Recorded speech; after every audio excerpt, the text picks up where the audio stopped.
Hey, it's Tim Kawakami here. 49ers plus minus emergency, our second emergency episode of the week. I don't want a third.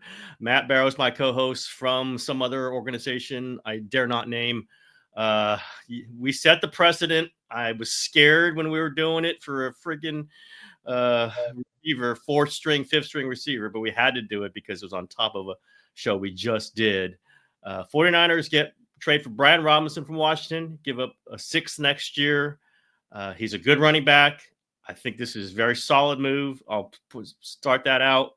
But I also think it's kind of covering up a mistake they made by trading Jordan Mason when they didn't have to in the spring. Listen, you cover it up, you're fine. I think Robinson potentially is a better running back, but I think it also kind of speaks to where they are, kind of the crisis they've got at running back. That's not the only position where they've had crisis. I would say that wide receivers even more, but I think it answers it fine. Six round pick isn't terrible. What do you think of the 49ers acquiring Brian Robinson Jr.? Well, we did set a precedent. We said that a player would have to come in over the Sky Moore line, and I think he does. Yes, Not tremendously over, but Mhm. I think he's above the Sky Moore line. To me, this is all about injuries and the fear of future injuries as well. Remember, Kyle Shanahan has now gone through 2 seasons in the last 4 years where his running back core has just been decimated by injuries. So, I mean, and he's already got that going on here. They just lost Patrick Taylor Jr. for the season. He had to have shoulder surgery. They cut injured Corey Kiner, who was having a fine training camp for them. He could be back at some point, but he's not going to be available for months. So, plural on that one. He's got a bad high ankle sprain. And then they've got Jordan James right now, who's dealing with a broken pinky. I'm not sure what his time frame is, but he's missed so much of training camp already. Remember, it was a knee and then the broken finger. So nobody that you can really lean on, certainly for week 1, week 2. So, Robinson comes in and is injury insurance there. I think he's their number 3 back to begin the season. I think he's two. I think he's two. I think McCaffrey and Garendo are clearly more talented than him, more dynamic than him. Certainly better receivers than he is. I think that he easily could become 2 because McCaffrey and Garendo are injury prone, especially Garendo. So, it might be a moot point, potato, given what they've seen from Isaac Garendo so far. But I think that they would rather have Isaac Garendo. He just gives you much more. There's more pop there. He's more of a Shanahan runner. Frankly, I don't really understand from a skill set position the allure with Robinson, although it's there. They brought him in for a pre-draft visit in 2022. So there's something in him that they like. They've always liked him as a running back, hence this trade. But to me, it's about just having bodies. Yeah, I think he's a short yardage guy. Basically Jordan Mason, although I know Mason didn't score a lot of touchdowns last season, but he kind of was that kind of hammer. I think Robinson runs hard. He's talented. Now, obviously, He's big. he lost his place in Washington. So let's not put him in a Pro Bowl. I know neither you or I are, but I think there are 49er fans maybe racing to do that.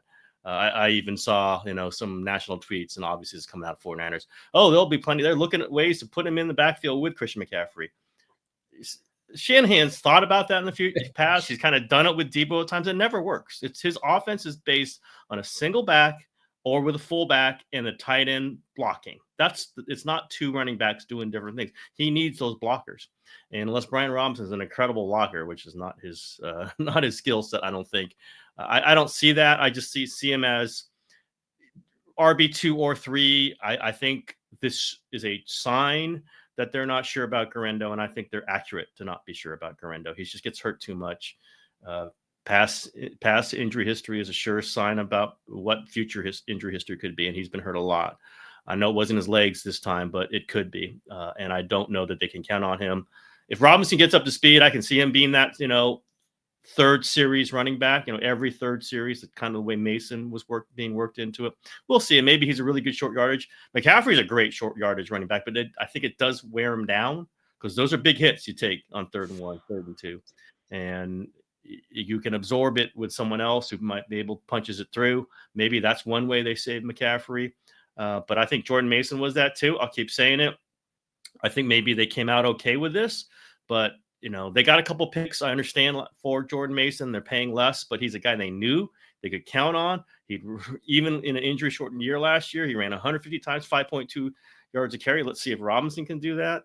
And by the way, they flipped picks. It wasn't just getting the fifth round pick that got on Marquise Siegel. They traded the 6th, so you still have to count that. That could have been Siegel. It could have been someone else. So I know there's a lot of 49ers optimism.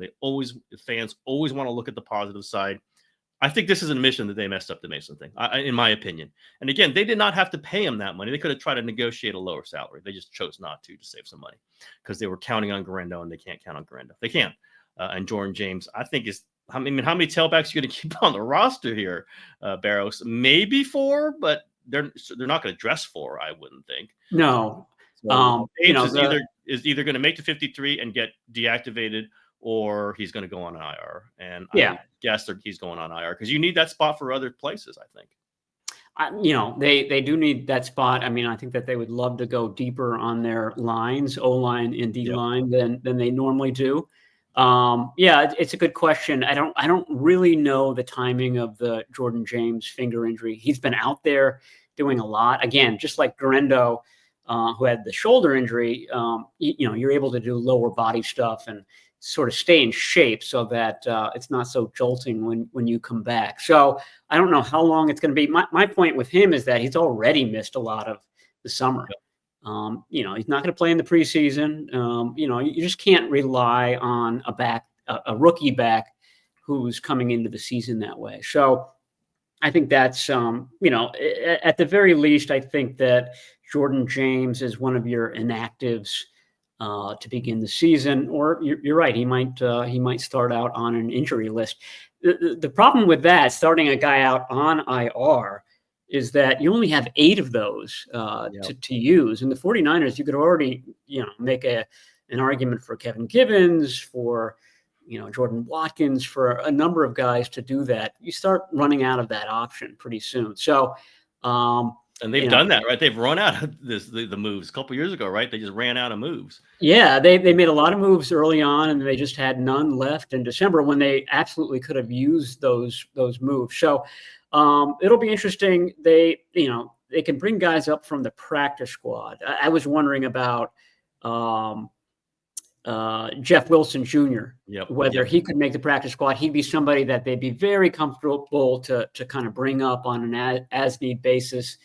But as far as your Jordan Mason to Brian Robinson comparison, I think that their styles are very similar. All of a sudden, Brian Robinson becomes the team's biggest back. He's 6'2", 225. Isaac Garendo is about 220. He's a little bit shorter. He's a speed guy. That's not Brian Robinson's forte. I'd say he's a little bit better than Jordan Mason as a pass catcher. He's been pretty reliable at that. And he's a good pass blocker too. So, I mean, he's somebody that could be an every down back for you if you ran into injury issues like the 49ers absolutely have in previous years. Yeah, I think he's talented. Now, obviously, again, he lost his spot in Washington. So that tells you a little bit, but solid running back. I wonder about special teams. I don't think he's a special teams guy. So you start getting short at special teams. You might need to save a spot for an extra linebacker, because you don't have that running back who can cover on special teams. It's getting to be a squeeze, but I think the last few moves have been indicators that Jordan James is not going to be counted on, at least in the first few weeks. Either he's deactivated or he's put on IR. I think the Sky Moore was, as we said, direct commentary on what they're counting on for Junior Bergen. Yeah, I don't think he's going to be the returner. I think it's going to be Sky Moore who can actually be in the receiver room. And that's when I keep caution, like, oh, they got 11 picks. They're all going to be great. No, you never know. You just don't know. They did a really good job with it last year. There was no guarantee they were going to duplicate it this year. I don't know. I guess they're only right now, if they had to start, their only member of the rookie class who's going to start is Siegel. Connor Colby. Well, Siegel, I guess Colby too. Is Siegel and Colby. Those are your two. Siegel and Those are Colby, two. yeah. You're, of You course, would- your 5th rounder and your 7th rounder. You would have picked those right off the bat, no question. Now, Michael Well, Williams, Upton Stout could start as well. Stout and Williams likely could start, but they're not practicing, so I can't Yeah. put them in there right now. You never know. I mean, Michael Williams was supposed to be back this week, and he didn't make it back this week. So you just let's see. And I think they're trying to do some backfilling based on some over assumptions about their rookie class, which is fine. You can do backfill.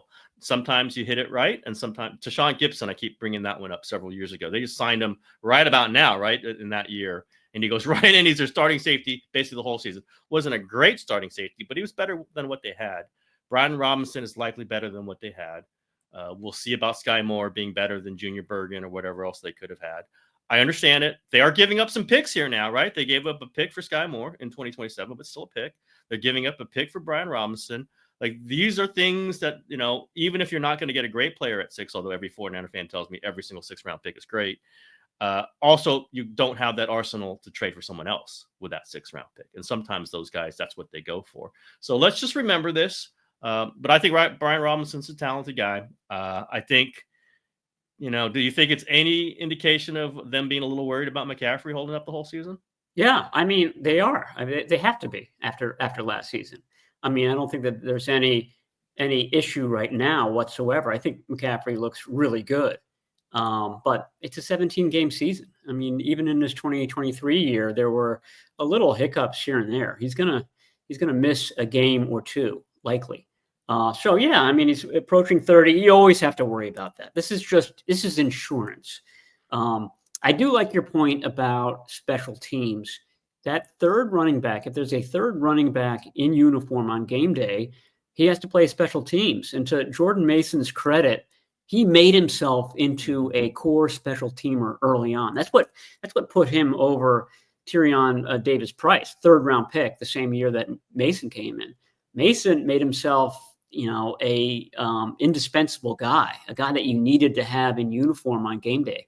Did a lot of things. None of the number 3 running back candidates right now, Robinson, certainly Jordan James, Garendo, you get some kick return possibilities, but certainly not coverage. You don't want to risk Isaac Garendo, throwing his body around on tackles. So, I mean, it's a great point. They have to make that up probably with a linebacker. There are a couple of candidates, Chad Surratt and Luke Gifford, who I think are kind of rise into that role. But yeah, these are all questions that teams need to be asking themselves now that cutdown day is looming on Tuesday and the regular season starts on September 7th.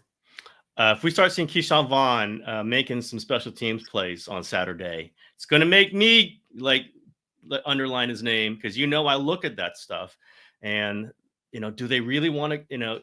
You might want to keep a extra running back because you're so thin there. Linebacker, I guess they're semi-thin, but they're a little better there than they are at other positions. Now, that's probably their deepest spot right now. Which is amazing, which is when they lose Dre Greenlaw and they don't really know who's there, and then now they got extra players for there. And they lost Demetrius Flanagan-Fowles. Yeah. Who was their green dot? Their backup green dot. I guess that's Bethune. It's only a me thing. I think it must be Bethune because he is the backup middle linebacker. If Fred Warner goes out, I think Tatum Bethune will go in. They were not going to move around guys. But let's see. Special teams are important. They've said they're very important now. I want to know where those spots go. Do you buy at all this Shanahan could put both Robinson and McCaffrey on the field at the same time for 5 to 7 plays a game? No, I don't. I mean, they did that a little bit with Jeff Wilson and McCaffrey right when McCaffrey was traded. And then remember, a couple of weeks later, they traded Jeff Wilson. But that was because they're both, we're really good out of the backfield. I think Robinson is fine out of the backfield. I just don't think that he's a route runner. McCaffrey and Wilson are about the same weight. They're about 205 or so. This guy's a big guy. He's not. He's not as dynamic as Wilson out of the backfield. So no, I don't think that. Like I said, I think this is absolutely about just insurance, injury insurance. And look back in 2021, the 49ers went into week 2. That was in Philadelphia, and they lost 3 running backs in that game. They were out of running backs by the end of the third quarter of week 2 of that season. And at that point, here's the other point. That was the year that Debo saved them by playing tons of tailback. Debo Samuel ain't walking through that door anymore. You don't have that as a luxury. So I'm trying to, figure out a 53-man roster that we'll put up after the game on Saturday. But running back's a big issue because you don't have that kind of insurance plan with Debo Samuel. Like, my point is that I think you do have to keep an extra tailback now because of that. You mean they're not going to trade for Debo back? They're not going to try. Maybe that should have been part of the plan. Which brings us to, I imagine there's going to be more moves. I mean, they basically have said it. Where is the next move, Barrows? Either if it's not a trade, waiver wire, or whatever they might do before the waiver wire. What's the next big move? It's either wide receiver, or receiver, and also wide out. You could throw wide out in there. I still think they're going to make a move or two there. Right now, Robbie Chosen is your number 3 guy on game day, and I don't think that's necessarily bad, but they dress 5 guys, and I guess Sky Moore is number 4. I don't know who number 5 would be. But I think that they're looking for possible upgrades there. Kendrick Bourne is obvious. That would surprise no one if he's cut. Would surprise no one if the 49ers trade another late round pick. I mean, these are all guys. We should put it this way. These are all guys. Sky Moore was going to get cut by the Chiefs. Mm-hmm. Brian Robinson was going to get cut by the Commanders. Kendrick Bourne may get cut by the Patriots. That should kind of tell you the type of player that they're bringing in. These aren't guys that are, knocking people over with their play right now. They're expendable to their teams. The 49ers happen to need bodies at these 2 positions. And I think that need is still there at wide receiver. It makes me wonder if the 49ers might try to trade some guys to get some of these picks back, just to give yourself an extra 5th to play around, maybe a 6th. I don't know who it would be, but could you trade Jair Brown for a 5th round pick if he's losing out in this mix? Could you trade? I can't even think of who else they would trade. They're just not deep, but I just, knowing the NFL and know how teams think over the years, you can't keep trading away these back end picks, because you do need an arsenal either to use or to trade for someone else. I don't know. Can you think of anyone else that they could possibly trade? It breaks my heart to say this, but I was soliciting, wide receiver options from the other Athletic beat writers, and Chad Graff, our Patriots writer, said, Kendrick Bourne would be available. The Patriots would probably want to trade him. Are there any defensive tackle candidates? Mm-hmm. And I thought of Evan Anderson. Yep. Again, that would break my heart to see Evan Anderson go, but maybe that would be something the Patriots would be interested in. I mean, we've talked about Jair Brown to the Jets previously. That makes a ton of sense to me. I don't think that the 49ers think that Jair Brown is markedly better than Richie Grant, also injured right now, so we don't really know about that. But I think it's clear that they see the future of that position as Malik Mustafa and Marquise Siegel. So getting somebody for Grant when you have a Pinnock, when you have, getting somebody for Brown when you have a Pinnock and you have a Richie Grant, and when you can bring in a Tashawn Gibson or that type of player. Mm-hmm. The safety position is the softest position in this league. There are still talented guys who aren't on a roster right now. So I think the 49ers know that. And if they're going to go light at one spot, that would probably be the spot. John Lynch better at least prepare you for trading Evan Anderson. I just don't want to be there if you hear it as a surprise. there might be Matt Barrows jumping in a car and driving away for a long night. Black veil. Contemplation and solace if that happens. We shall. He does seem to be kind of. I haven't emphasized it here because I know he's so close to you. He does seem to be kind of like moving out of the rotation. It does sort of feel like that. I think Yetur Gross-Matos and Evan Enders, could they trade Yetur Gross-Matos, by the way? I mean, that's another guy that could maybe you trade him for a 6th or a 7th, that sort of thing. I just think they're going to want to restart. They don't want to just keep trading these picks. I know general managers, they just can't keep trading 6 and feel good about it, because those are the things you move, either to move up in the draft, to trade for someone else, a veteran like that, or to just draft somebody who you kind of like a Marquise Siegel or whoever else in the 6th round, Jawan Jennings, whatever. So let's keep an eye out for that. All right, we're a little bit over the time I've got allotted for this. Emergency. If they make another trade today, Barrows, I'm out. I'm going to do what you do for Evan Anderson trade. I'm going to run away. I'm not doing it. Our next episode will be probably Sunday morning after the Saturday game. And maybe we got some Trey Lance and Jim Harbaugh to talk about by then. All right. See you, Barrows.